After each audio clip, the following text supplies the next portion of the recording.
Now, I conclude. That day in Philadelphia, when I was speaking, and Rainey was behind me, you remember? And all the others, and I started saying the murderers are probably around. And some man behind said, "You're damn well, they're right behind you right now." Rainey said, "Yeah, I'm right behind you." Said, "Yeah." And brother, and I was here speaking, they all standing behind me. And I just knew, then, let me see, was it, did I pray or did Ralph pray? Ralph prayed. Yeah, Ralph prayed that day. And we had to close our eyes. And I just knew then that they were just going to burn our never did.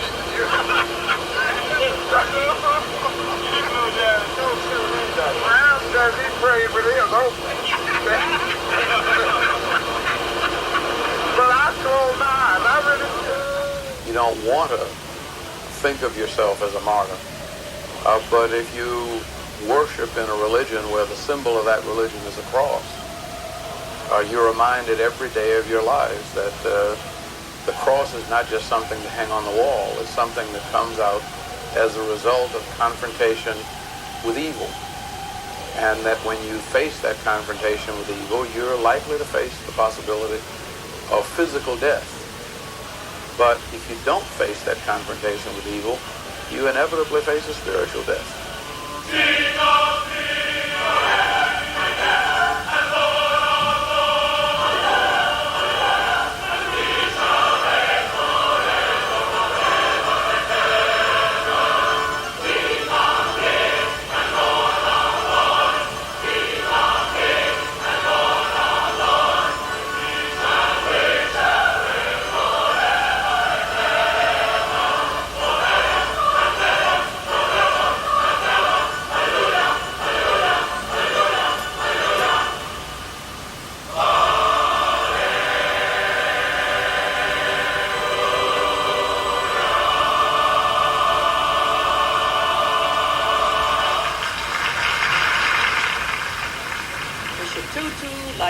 Martin Luther King Jr. has been a drum major for justice, for peace, for reconciliation, and a drum major for righteousness. Even in the face of danger from the state and threats to his life, Bishop Tutu cannot be moved from his moral vision and his courageous actions. Death, he stated, is not the worst thing that can happen to a Christian. Dr. King once said that the use of violence as a way of seeking to attain racial justice is both an impractical and immoral method.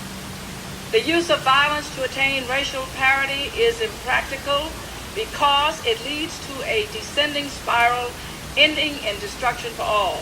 The old law, an eye for an eye, leaves everybody blind. The use of violence is immoral because it seeks to humiliate an opponent rather than winning his understanding. It thrives on hatred rather than on love.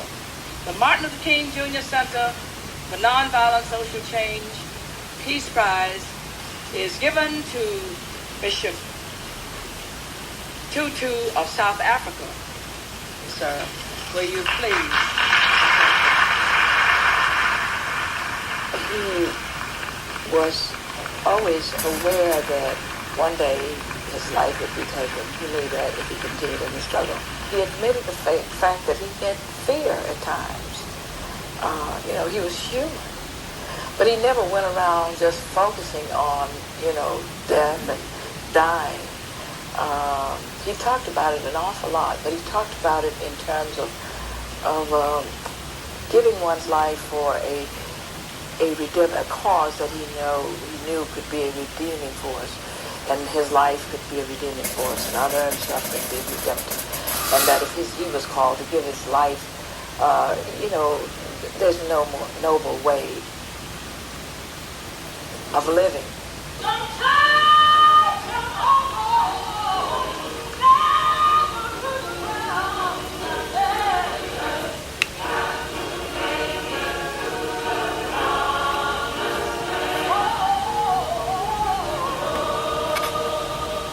this room right here, on the Saturday before his assassination, he came in and said, you know, I've been wondering, I've been in great pain and agony, wrestling with the division and I struggle with the lack of direction. I remember Andy Young said, Dr. King, don't worry. We're going to get it together. We've always done it. He said, Andy, be quiet. Don't say peace, peace, when there's no peace. Let me express myself. Dr. Abnett said, let him talk. He said, I've thought about even turning around and quitting. I'm not going to allow anybody to throw me so low as to use the very method that has perpetuated evil throughout our civilization. I'm sick and tired of violence. I'm tired of the war in Vietnam. I'm tired of war and conflict in the world. I'm tired of shooting. I'm tired of hate. I'm tired of selfishness. I'm tired of evil. I'm not going to use violence, no matter who says it. I thought about maybe if I would fast and pray, even to the point of death. And maybe Stokely and Rapp and some of the guys, Roy and Whitney, do not agree with my focus on nonviolence and my focus on the international issue of Vietnam. But we're at least personal friends. They would come to my bedside at death and we could get together, at least have unity.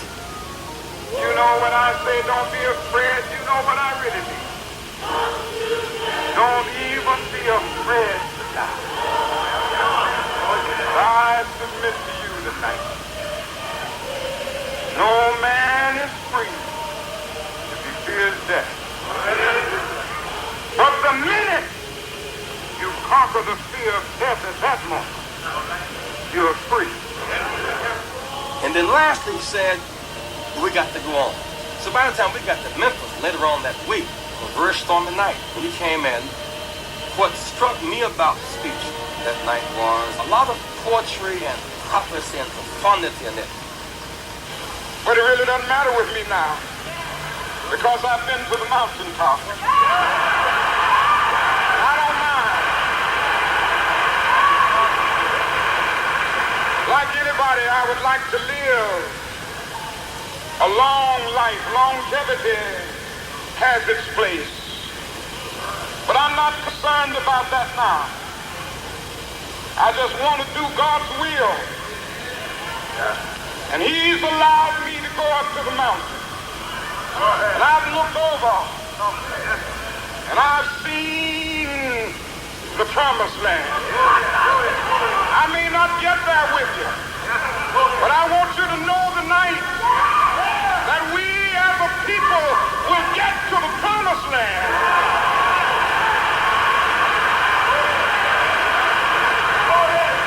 So I'm happy tonight. I'm not worried about anything. I'm not fearing any man. Mine eyes have seen the glory of the coming of the Lord. Save his life.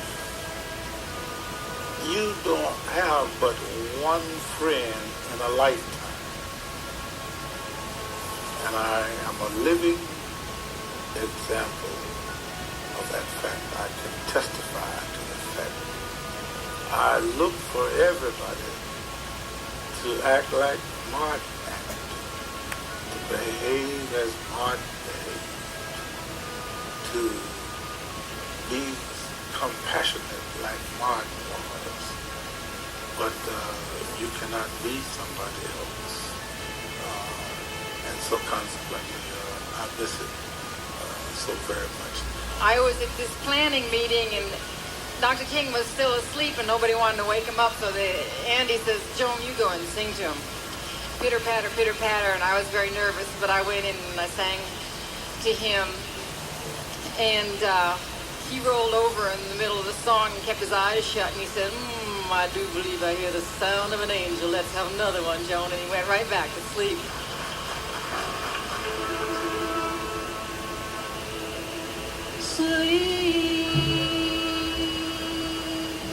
Sleep tonight, and may your dreams be realized. And if a thundercloud passes rain, so let it rain,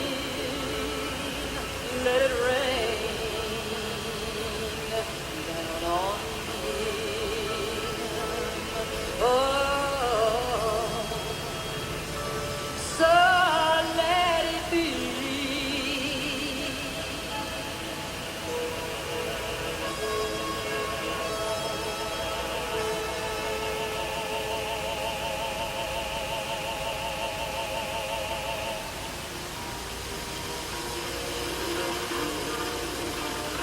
greatness of this period was that we straighten our backs up.